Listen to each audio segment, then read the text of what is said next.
अब देखिए, अब हमें अनुच्छेद पढ़ने हैं, तो सबसे पहले कौन कौन अनुच्छेदों की बात होनी है वो हम आपको बता देते हैं। हमें आर्टिकल्स, जो सबसे पहले जो आर्टिकल्स है उसे थोड़ा सा पढ़ना है। तो जो आपका आर्टिकल्स है 80 की बात करनी है पहले। 80 से लेकर के राज्यसभा के संबंध में जितने अनुच्छेद हैं उनको लेके पढ़ना है। नमित जी, संगीता जी, उन्हीं को लेके पढ़ना है। मोहित जी, ठीक है। अब देखिए अनुच्छेद 80 की बात कर लेते हैं। अनुच्छेद 80 में क्या है? तो अनुच्छेद 80 में आपको जो क्वेश्चन बनेंगे, नंबर 1, इसमें जो आपको क्वेश्चन बनेंगे नंबर 1, राज्यसभा का उल्लेख। नंबर 1 प्रश्न। पिंकी जी, हाँ जी, शैलेन जी ध्यान रखना, सुषमा जी, नीतू जी इस बात का ध्यान रखना, प्रकाश जी अनुच्छेद 80 की बात पूछेगा और एक क्वेश्चन पूछेगा राज्यसभा का उल्लेख। राज्यसभा का उल्लेख कौन से अनुच्छेद में है? 80 करना है। क्या करना है? 80 करना है। या पूछेगा राज्यसभा के गठन का उल्लेख। ठीक है, राज्यसभा के गठन का उल्लेख पूछेगा तो भी आपको क्या करना है? 80 करना है। संसद का जो ऊपरी सदन है वो राज्यसभा होगी। एक बात सीधी है, ज्यादा क्वेश्चन आपको घुमाएगा नहीं। अब आपको राज्यसभा का उल्लेख है, राज्यसभा गठन है, इसका मतलब है राज्यसभा की संरचना इसी में है। इस संसद के जो सदस्य होते हैं जिन्हें हम सांसद कहते हैं, तो यहाँ का मतलब है राज्यसभा हो या फिर लोकसभा हो। राज्यसभा हो या फिर लोकसभा हो, उनके जो सांसद होते हैं उनका कार्यकाल कितना होता है, इसके बारे में कहाँ लिखा हुआ है। अर्थात सांसदों का कार्यकाल कितना होता है, इनके बारे में 83 में लिखा हुआ है। या फिर संसद का कार्यकाल कितना होता है, इनके बारे में प्रश्न पूछते हैं। अनुच्छेद 83 में 2 क्वेश्चनों का आंसर है। सीधा पूछते हैं राज्यसभा के सदस्यों का कार्यकाल कितना होता है या लोकसभा के सदस्यों का कार्यकाल कितना होता है, अर्थात संसद का कार्यकाल कितना होता है। इसमें 2 तरह के प्रश्न मिलेंगे। अब मैं आपको व्याख्या जो हमारे भारतीय संविधान में लिखी हुई है उसकी मैं व्याख्या करने वाला हूं, ध्यान से सुने, करें। अब देखिए क्या है इसके आंसर आपको यहां। अनुच्छेद 83 के तहत, ध्यान से सुनना, अनुच्छेद 83 के तहत राज्यसभा एक स्थायी सदन है, एक स्थायी सदन है। इसे राष्ट्रपति समय से पहले भंग नहीं कर सकता, अर्थात इसे समय से पहले भंग नहीं किया जा सकता। लोकसभा को भंग कर सकता है। राष्ट्रपति अनुच्छेद 85 के तहत लोकसभा को भंग कर सकता है लेकिन राज्यसभा को भंग नहीं कर सकता। अनुच्छेद 83 क्या कह रहा है? अनुच्छेद 83 के तहत राज्यसभा एक स्थायी सदन है जिसे समय से पहले भंग नहीं किया जा सकता। लेकिन अब इसमें शब्द दे रखा है लेकिन इसके कुल सदस्यों के 1/3 भाग सदस्य,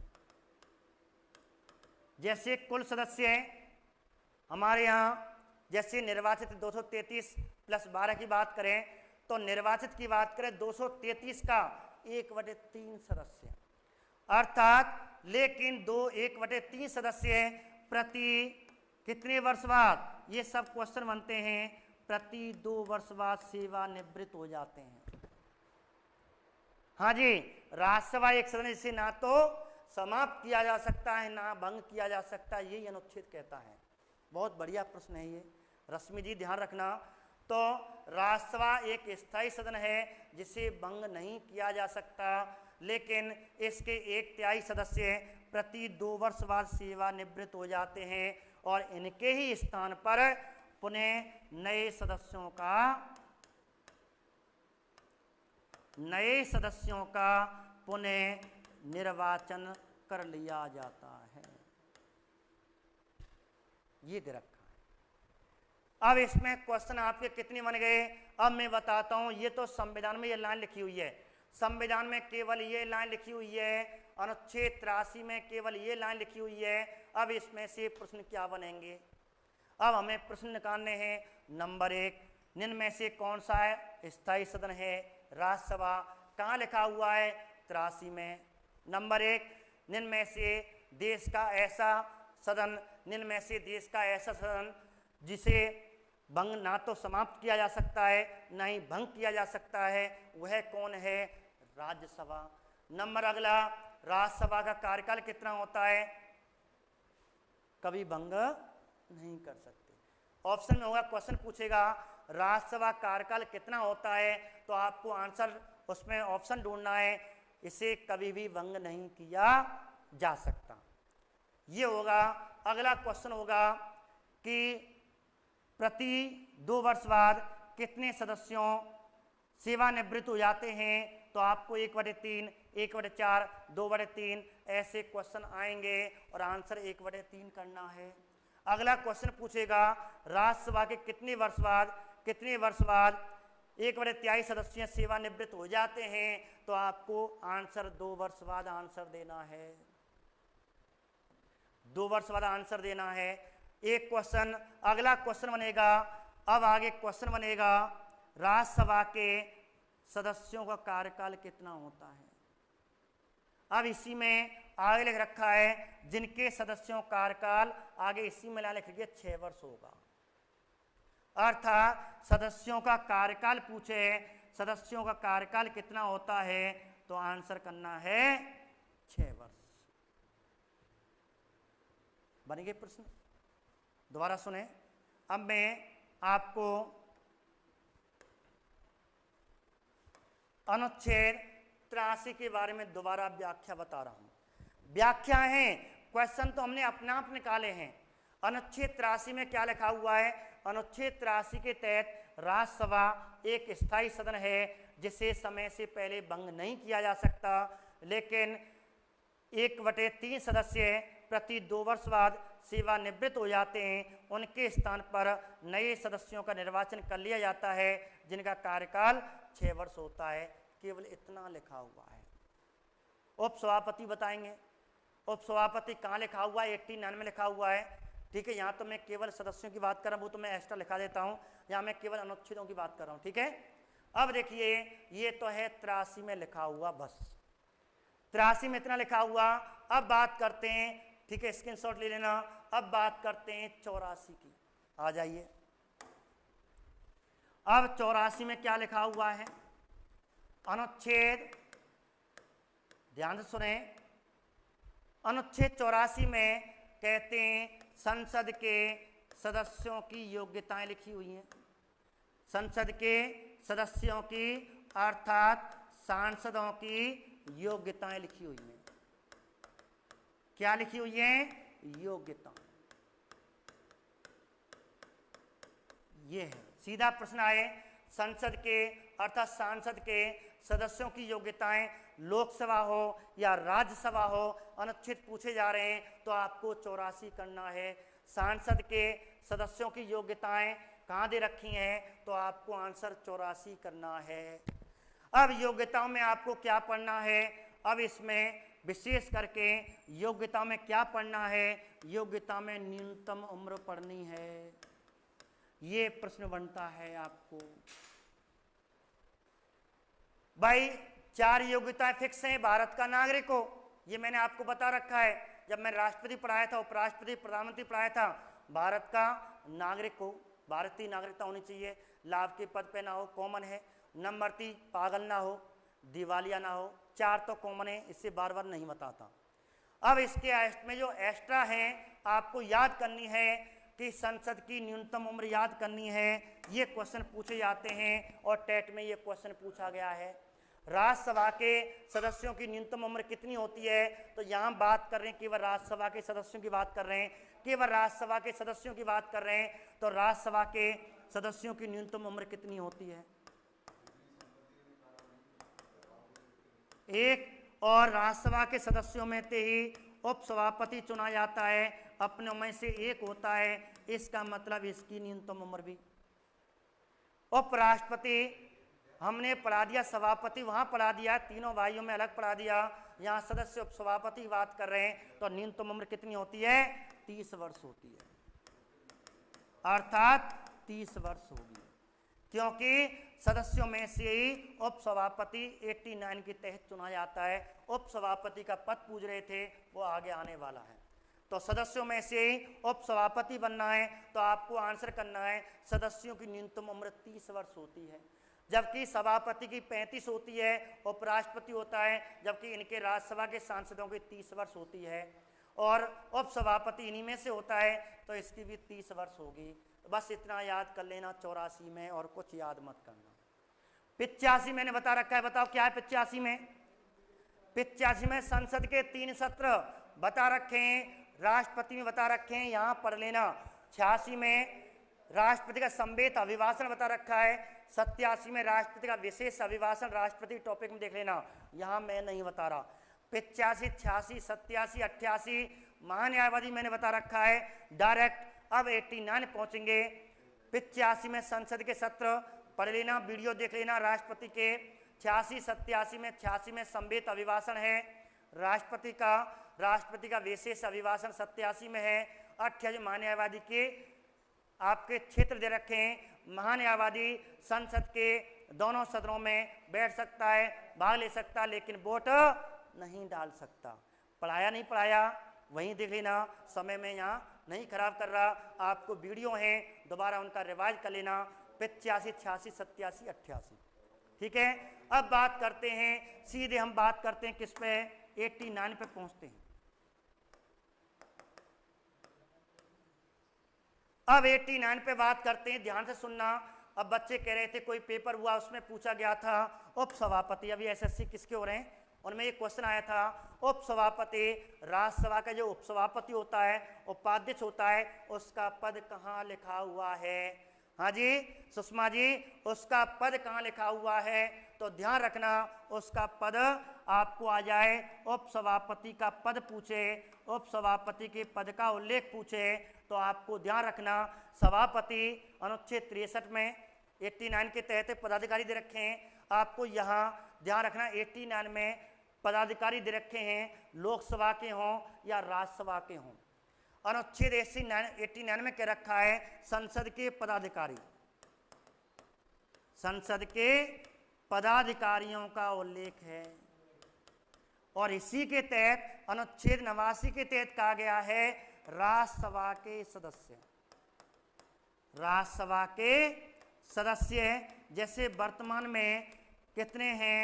233 और 12 बराबर 245। ध्यान से सुने।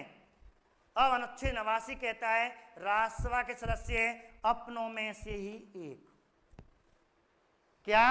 अपनों में से ही एक, अपनों में से ही एक, अर्थात अपनों में से चुनना है। जैसे राज्यसभा के पूरे सदस्य आगे 245 राज्यसभा में बैठे हुए हैं, अपनों में से एक, और क्या करना है? एक क्या करना है? अपनों में से एक उपसभापति का चयन करना है। क्या करना है? चयन। ध्यान रखना, ध्यान रखना, सभापति जो आपका उपराष्ट्रपति होता है वो तो निर्वाचित होता है, उपराष्ट्रपति का चुनाव होता है, लेकिन इसका चुनाव नहीं होता, इसका चयन होता है। ठीक है भैया तू बन जा। उपसभापति के लिए निर्वाचन शब्द नहीं है, उपसभापति के लिए चयन शब्द का उल्लेख है। लोकसभा अध्यक्ष, लोकसभा उपाध्यक्ष और उपसभापति के लिए निर्वाचन नहीं है। याद कर लें इस बात को, ध्यान रखना। संविधान के तहत पूछ रहा है, आजकल एक एक बात संविधान के तहत पूछ रहा है। लोकसभा अध्यक्ष, लोकसभा उपाध्यक्ष और उपसभापति के लिए चयन शब्द का उल्लेख है, जबकि सभापति के लिए, उपराष्ट्रपति के लिए निर्वाचित शब्द का उल्लेख है। चयन ध्यान रखना, ये से क्वेश्चन आने लग गए हैं। चयन कर लेते हैं, और जिसका कार्यकाल कितना होगा? जिसका कार्यकाल 6 वर्ष होगा। यही इसका कार्यकाल दे रखा है। अर्थात उप सभापति के बारे में कहाँ दे रखा है, ठीक है। कल बच्चे पूछ रहा था आपको, आगे मैंने कही बस 1 मिनट इंतजार करें, क्योंकि व्याख्या बताऊंगा, शॉर्ट में बताऊंगा, मजा नहीं आएगा, बच्चे क्या कहेंगे, बीच में डिस्टर्ब होता है। आपको यहाँ क्लियर, दोबारा सुनिए। अनुच्छेद 89 के तहत राज्यसभा के सदस्य अपनों में से ही एक उप सभापति का चयन कर लेते हैं जिसका कार्यकाल 6 वर्ष का होता है। अर्थात उप सभापति के पद का उल्लेख 89 में है। उप सभापति कार्यकाल 6 वर्ष का होता है, क्योंकि ये अपनों में से होता है, ये अपनों में से होता है, कोई दिक्कत, ठीक है। आगे बात करते हैं, ये हो गया आपका 89। अब है 90, इसका कोई काम का नहीं, डायरेक्ट हम पहुंचेंगे अब 97 में क्या है। 97 में वेतन, सांसदों के पदाधिकारियों के वेतन लिखे हुए हैं। अर्थात राज्यसभा और लोकसभा के जो वरिष्ठ सांसद हैं, अर्थात लोकसभा अध्यक्ष, उपाध्यक्ष, सभापति, उप सभापति का वेतन लिखा हुआ है। उपराष्ट्रपति को पद के रूप में वेतन नहीं मिलता, किसके रूप में मिलता है, सभापति के रूप में। मैंने उपराष्ट्रपति में कराया था।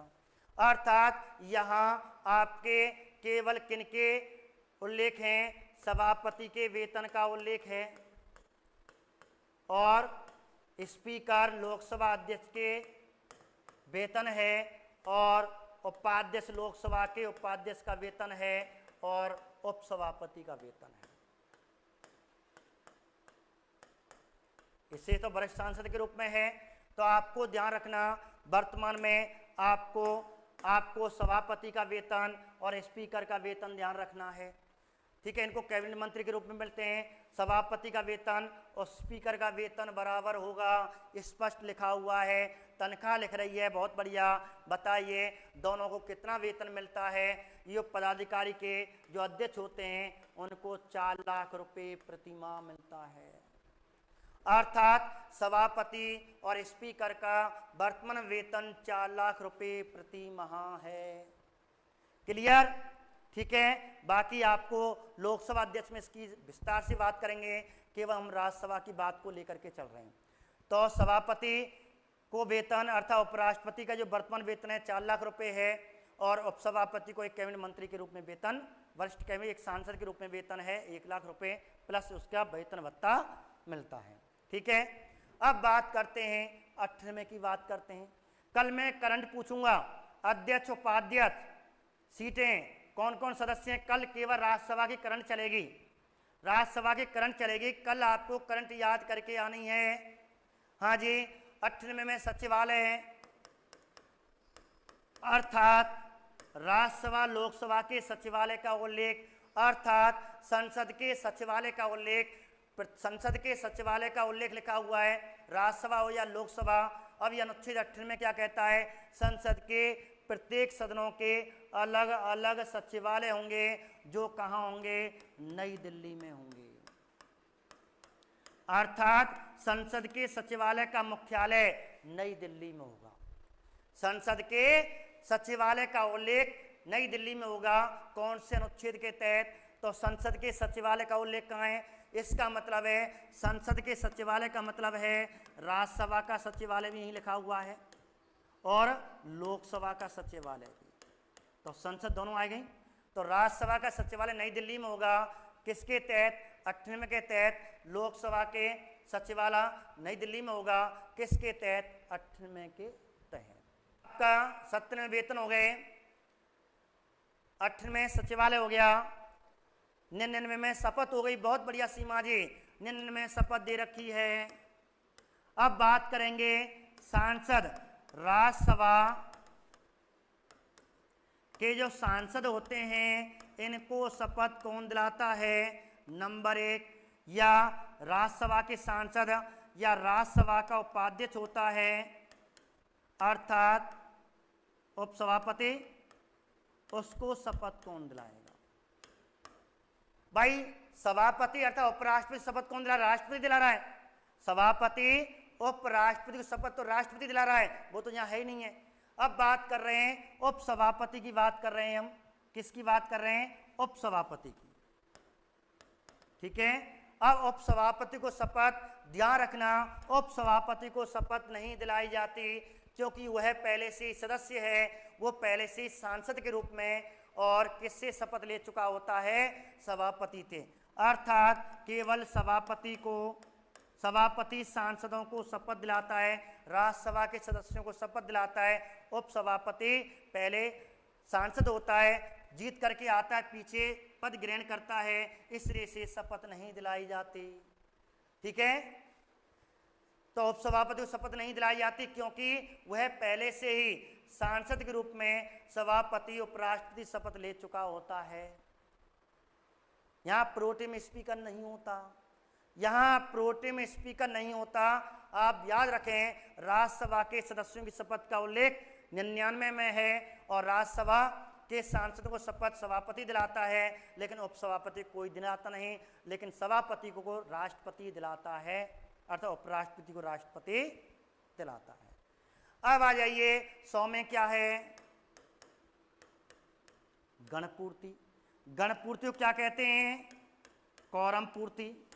कॉलम पूर्ति कहना, कॉलम पूर्ति आ रही है, अर्थात राज्यसभा की बैठक अध्यक्ष जो सभापति होगा कब शुरू करेगा, कुल सदस्य 245 में से कितने आने चाहिए, अर्थात कुल में से कुल सदस्यों के कितने परसेंट, 1/10 भाग, अर्थात 10% आ जाने चाहिए। अर्थात 245 में से इसमें अध्यक्ष भी संभाला जाता है, ध्यान रखना। 245 का 10% लगा लीजिए, अर्थात कितने हो गए, लगभग 25 सांसद होना जरूरी है। अध्यक्ष सहित 25 सांसद होंगे तभी राज्यसभा की बैठक चलेगी।